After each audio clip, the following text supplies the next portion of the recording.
A guy came to me 2 weeks ago about to hand over $19,000 for a 2004 F-150 with 98,000 miles on it.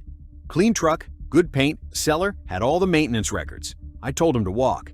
I've had every F-150 generation Ford's built since the 90s on my bench, and that specific model year has more than 2,400 complaints on file with NHTSA and 16 separate recalls.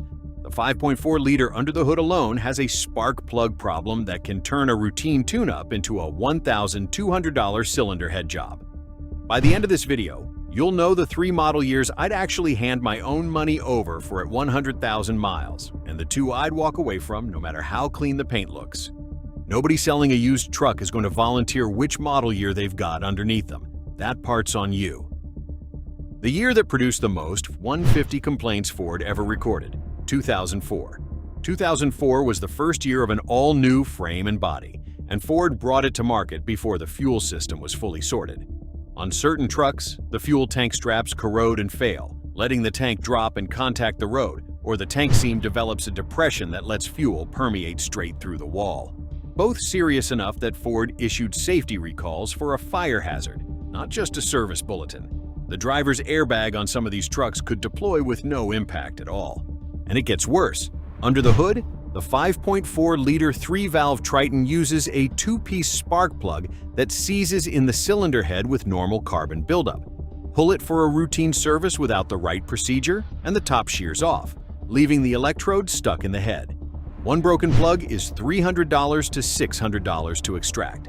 All 8, if a shop isn't careful, is $1,200 to $1,500 for what should have been a $200 tune-up. Result? This is the single most complained about model year in F-150 history, and none of the reasons are cosmetic.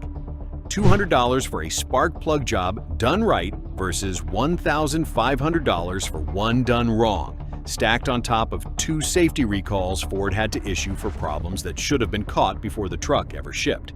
That is the choice, and on this year, I'd make it by not buying the truck at all. The year that launched with 2 recalls and is still collecting them, 2021. This is where most people get it completely wrong. A 2021 is the newest body style on this list, and the instinct is that newest means safest. 2021 was the first year of an all-new frame, a new interior, a new 10-speed calibration, and, for the first time on this truck, a full hybrid powertrain option, all launched together. Consumer Reports scored this model year's reliability at 58 out of 100, with just over 1,000 owner complaints on file.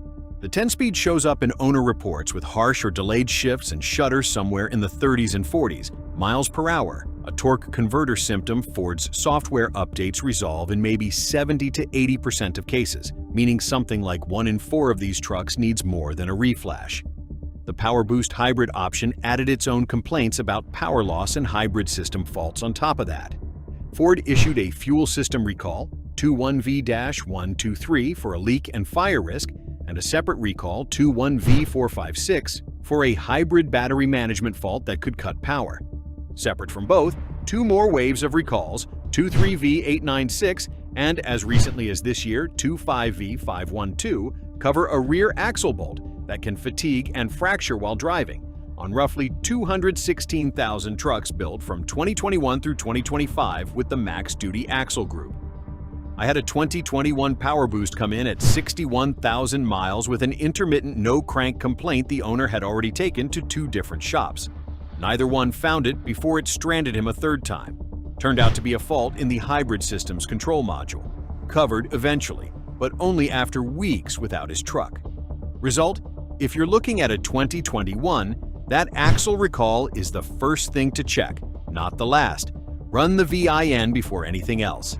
A 5-minute VIN check versus a rear axle failing at highway speed, or weeks without a truck while 2 shops chase a hybrid fault.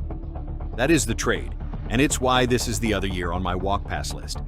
Now here's the part of this video that actually matters more than anything you just heard. Everything above was what to run from. Everything from here is what I'd actually hand over money for. Hit subscribe now, because the next 3 years all share one thing in common that has nothing to do with luck. And it's the same reason the 2 years above made my walk-pass list. The year that kept the old engine and fixed the frame, 2009. Here is where it gets interesting. 2009 was also a first year. New frame, new body, same as 2004 and 2021, and it's one of my 3 buys anyway. The difference is what Ford didn't change. The 3.5 EcoBoost didn't exist yet. The 5.0 Coyote didn't exist yet. 2009 kept the same 4.6 and 5.4-liter V8s that had already been in production for years. So the one part of a redesign that actually causes first-year problems, brand new engine technology, wasn't part of this launch. Owners on this platform routinely report 150,000 to over 200,000 miles with nothing beyond oil changes, brakes, and the usual wear parts. That doesn't mean this year is issue-free. It's the same 5.4 with the same spark plug design that hurt 2004, so that's still a $300 to $600 per plug risk if a shop rushes it. The electric power steering rack has its own well-documented failure pattern too. The motor that fails is built into the rack itself, so there's no small parts fix. It's a full rack replacement, $1,300 to $2,200 depending on the shop, and it needs to be calibrated afterward, or the truck will fight you in a straight line. But those are known, mapped, inspectable problems on a 15-plus-year-old truck, not a surprise waiting to happen. Result? A truck that's already told you everything wrong with it by 100,000 miles, versus one still finding out. A $60 pre-purchase inspection that checks the spark plug service history and the steering rack, versus rolling the dice on a truck built the same year Ford was still writing recalls for the last one. That is the choice, and it's why 2009 makes my buy list. The year every bug was already worked out before the aluminum switch, 2014. Stay with me, because this pick comes with a condition. 2014 is the last year of the pre-aluminum F-150, and it's the lowest complaint model year of that entire generation. Around 180 complaints against thousands for the worst years on this list. By 2014, Ford had 5 years to sort out whatever the 2009 redesign didn't get right the first time. Here's the condition. This recommendation is for the 5.0 Coyote 5.8, not the EcoBoost. The first generation 3.5 EcoBoost, built from 2011 through 2014, carries its own separate list of problems.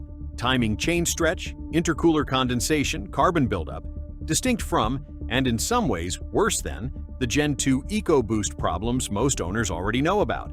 The Coyote in the same truck, same year, regularly runs 250,000 to 300,000 miles on basic maintenance. Result? Same model year, 2 completely different trucks depending on what's between the fenders.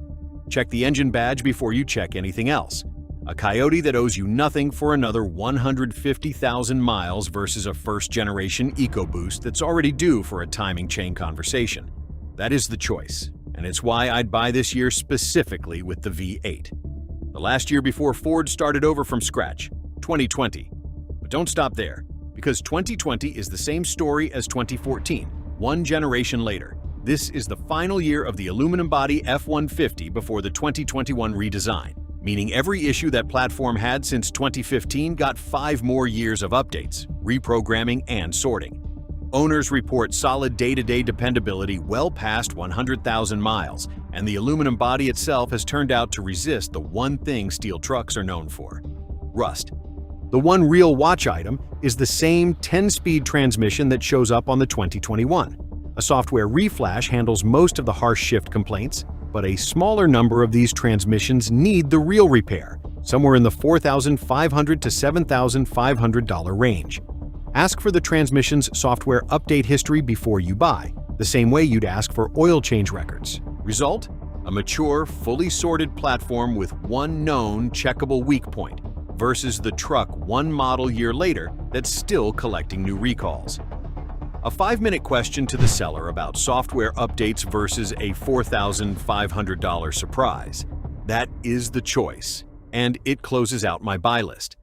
That guy with the 2004 truck and the $19,000 asking price took the advice and walked.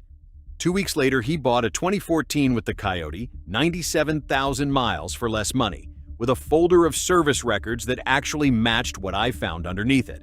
Same budget, same mileage, a completely different truck 5 years from now. None of these 5 years are a mystery. They're just 5 different bets Ford made, Sometimes on a new frame with a proven engine underneath it, sometimes on new technology and a new body at the exact same time. And by 100,000 miles, every one of those bets has already paid off or already come due. Comment your model year and your mileage below, and tell me if you're shopping for one of these or you already own it. I want to build a real list of which years are actually holding up at 100,000 miles versus which ones are already back in the shop.